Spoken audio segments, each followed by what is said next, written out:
Hello, blessed lords and ladies. Welcome to my channel, Libations of Gold. My name is Joshua Kranti Osafo. I go by the name Soul Traveler on this channel, and we are going to delve right into today's topic. We are going to talk about the Ark of the Covenant. Now, whatever religious background or spiritual background you come from, please let us keep an open mind and learn something new. But then again, keep in mind that we are not here to tell you what you want to hear. We are mystics and we talk about mysteries. The Ark of the Covenant is something that a lot of the students have asked, so we will go right to it. We do know that the Ark of the Covenant was something that talked about in the Old Testament in the Bible. The God of Israel instructed Moses and Aaron to prepare. That will serve as a symbol of pact or a contract between the God of Israel and the Israelites. The Ark of the Covenant will then be used as a medium of communication from the divine, that is the God of Israel, to the people, his people, the Israelites, through his priest and prophet Aaron and his sons, as well as Moses. Aaron, the brother of Moses, who became the first high priest of the Israelites, where we have his sons too, who would also be the priesthood who will attend to the ark. Their sons were also designated to be the only ones to carry the Ark of the Covenant, and were given a very huge set of precautions as to how to approach the ark, and the protocol laid in place in terms of how to prepare their outfit and their robes.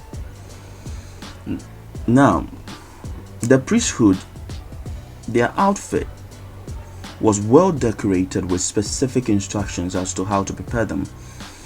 And the outfit itself was meant to protect the priests. Okay, they had to wear a mitre. They were this breastplate decorated with gemstones in specific arrangement.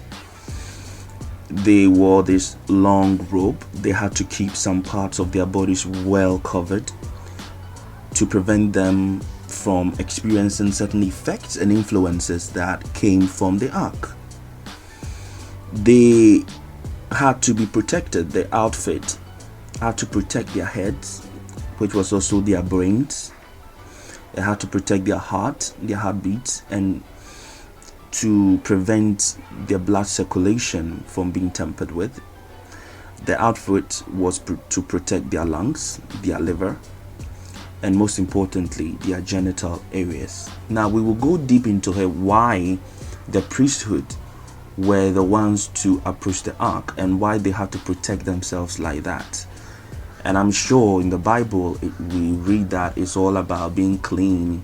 It's all about approaching the sacred space of the ark. But we do tell you that there is such a thing as religious politics, and the victor, the conquerors, get to write history.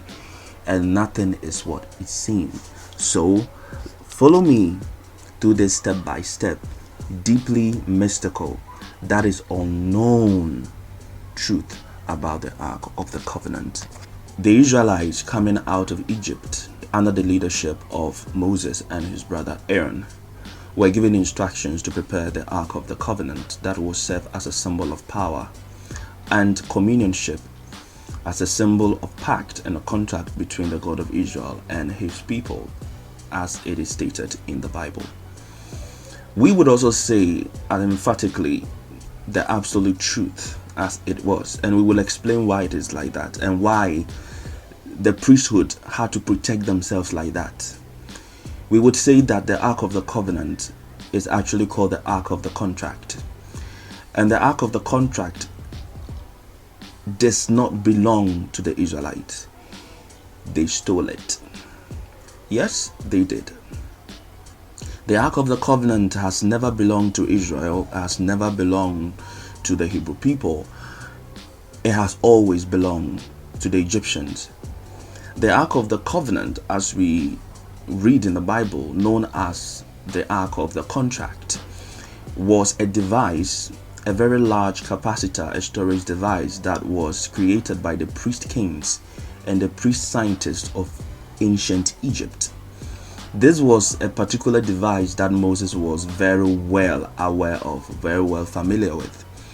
This device, a capacitor that was used to generate enormous amount of energy, to store and generate it, to direct it for many reasons. It was used in the great temples as well as the great pyramids for healing purposes. It was used for manufacturing purposes. It was used to power the pyramids, to draw in cosmic energy, to feed the land. It was used for ritualistic purposes. It was used for initiations. It was used for warfare too. It was used for creating tools and weapons.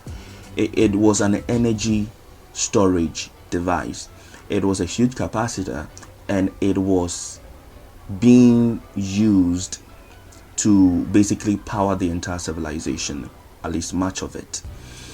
We know from archaeological findings and even from our initiations that the ancient Egyptians were very gifted when it came to generation of electrical energy. And the Ark of the Contract was part of it. They call it the Ark of the Contract because the ancient Egyptians had the ability to send information from the planet to stars, to bounce information from planets and stars. And they were experimenting with astrology and numerology as well as astronomy. So the Ark of the Contract was able to generate enough energy to split the veil. That is the dimension, the boundary that exists between the visible world and the invincible world. They were experimenting a lot with electromagnetic energy and electromagnetic fields.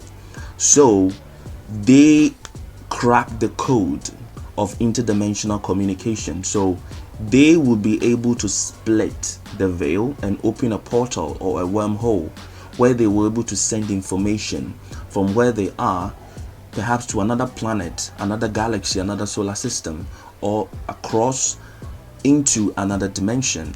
We are living in the third dimension, the physical reality. Now, with this Ark of the Contract, they can generate enough energy to split the veil so that they can physically communicate with another entity, for the lack of a better term, a spiritual being, a god being, a goddess, so that information can come through in and out.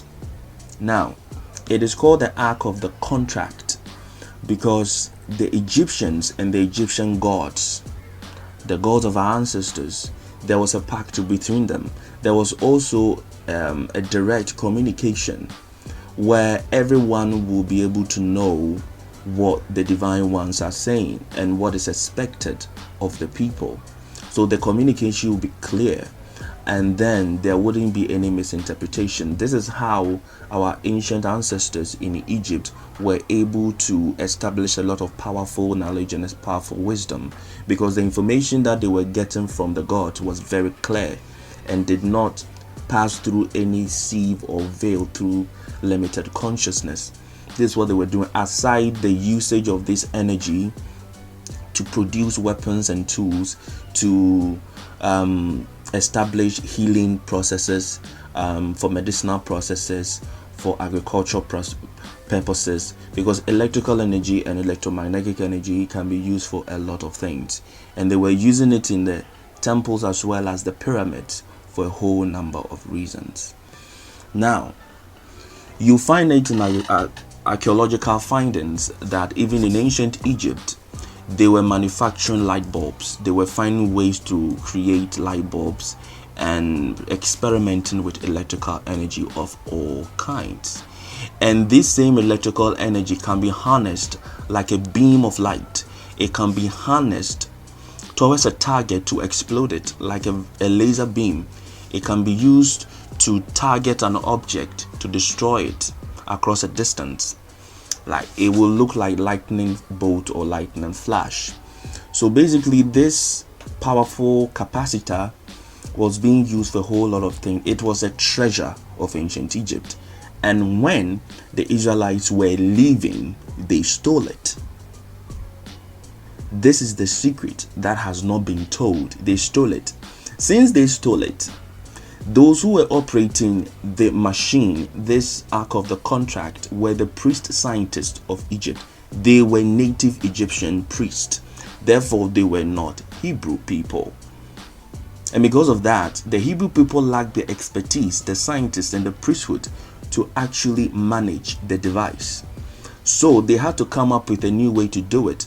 They had to defend themselves, protect themselves with certain gemstones that would protect them and limit the effect of the nuclear energy that was coming out of that capacitor, because it was plutonium, the raw material that was used to create the capacitor. The energy source was plutonium.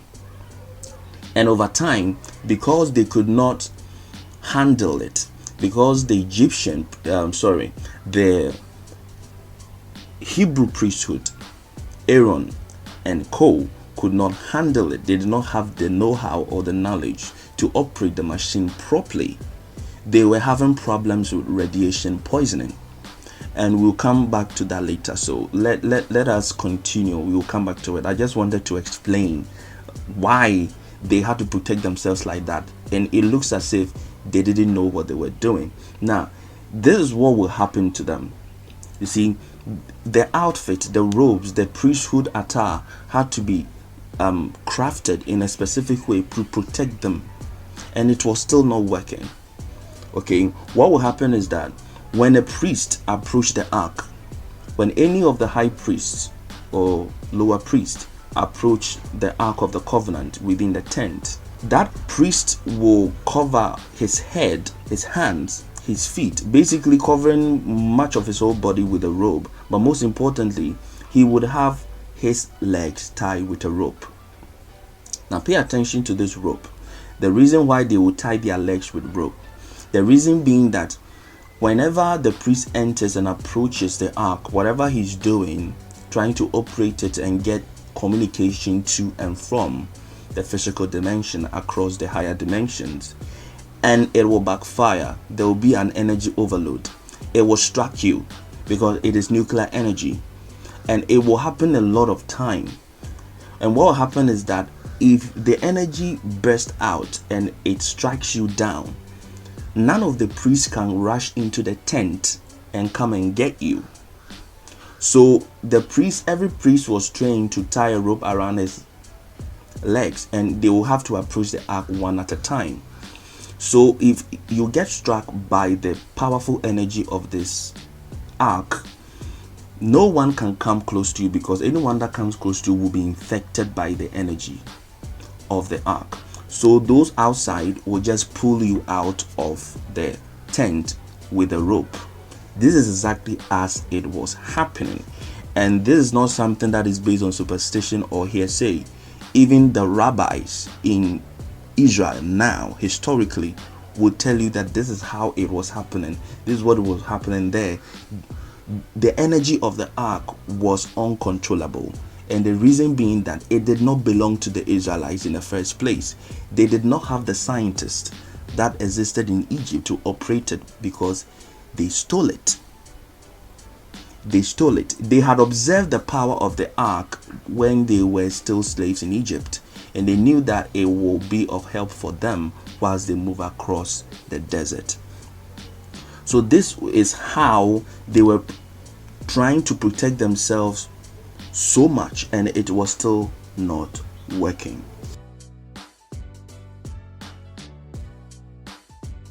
You see, there were many accounts of the Ark of the Covenant in history, from the sparking of lightning flashes, the sparking of terrible flame, destruction of entire cities within minutes, and those who touch it would instantly die.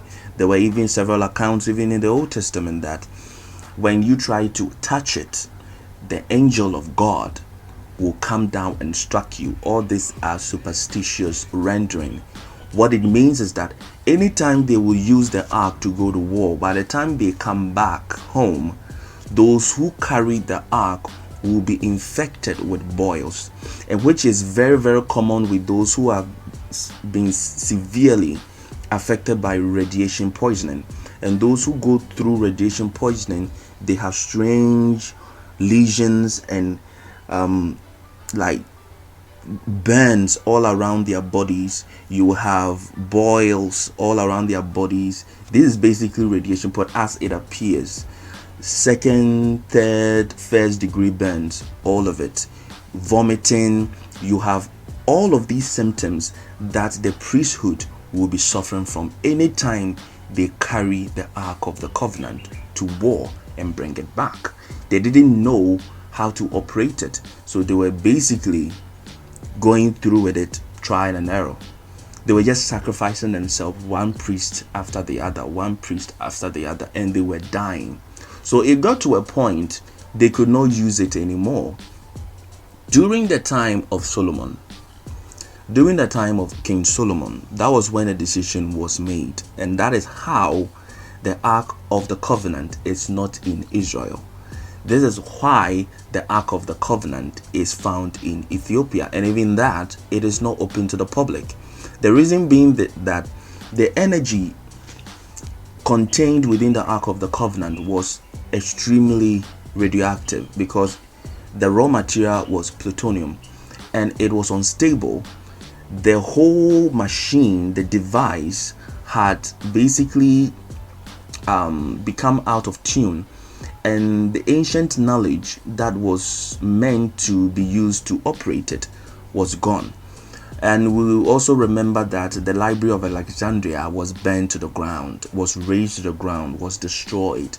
So much of the information that the ancient Egyptians possessed of how the pyramids worked, of how the civilization worked, and every device that they created, how they work, all this information that was noted down in the huge Library of Alexandria was destroyed. So even Solomon could not find a way to operate it. So they had to find a way to contain the energy, otherwise it will cause more problems. It got to a time that no one could even approach the Ark of the Covenant from a distance of 100 meters, because the nuclear energy was seeping out and it was causing a lot of radiation sickness. So they had to find a way to bury it deep into the earth. And the only place that was close to Israel and at the same time had the geographical capacity to contain nuclear spillage was Ethiopia. And since Ethiopia too is connected historically to the Hebrew people, Ethiopia possessed a very unique capacity to contain nuclear energy. It has to do with the landscape. It had to do with the highlands and the rocky nature of the whole country. It has a lot of mountains. It has a lot of very ancient, strong, thick rocks. So it was basically taken to Ethiopia and it was buried several hundreds of feet into the earth. So basically you have this information. Much of it cannot be verified online, but we have just mistakes and we are just giving information. You can keep it, you can do your further research. But those of you who have asked the question about the Ark of the Covenant, this is it. It never belonged to the nation of Israel. It was a property of ancient Egypt. This is the reason why the Pharaoh decided to follow the Israelites across the Red Sea. Because even after the Israelites had left Egypt, why would the Pharaoh decide to chase the Israelites once again? And it said in the Bible that it is the God of Israel who tormented the heart of the Pharaoh to chase the Israelites. All of that is false. All of that story was concocted to hide the fact that the Israelites stole a very important treasure of Egypt, and that was the Ark of the Contract, because that was what the Egyptians were using. It was an energy generator that was being used to generate so much energy to power the Egyptian metropolis, and they stole it. Much of the Israelites were slaves and they were part of a huge workforce in Egypt.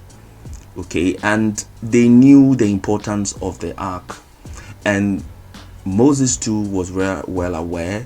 His high-ranking nature allowed him to know the exact locations of this ark, and it was stolen. And at that time, much of the nation was vulnerable, so they took it. And when the information reached the palace and the court of the Pharaoh, it was instructed that that Ark of the Covenant needs to be retrieved.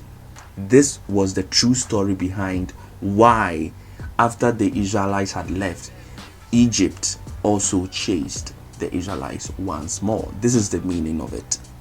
This is the meaning of it. So much of what is said in the Bible, historical facts, have been turned upside down. Much of it is not what is seen.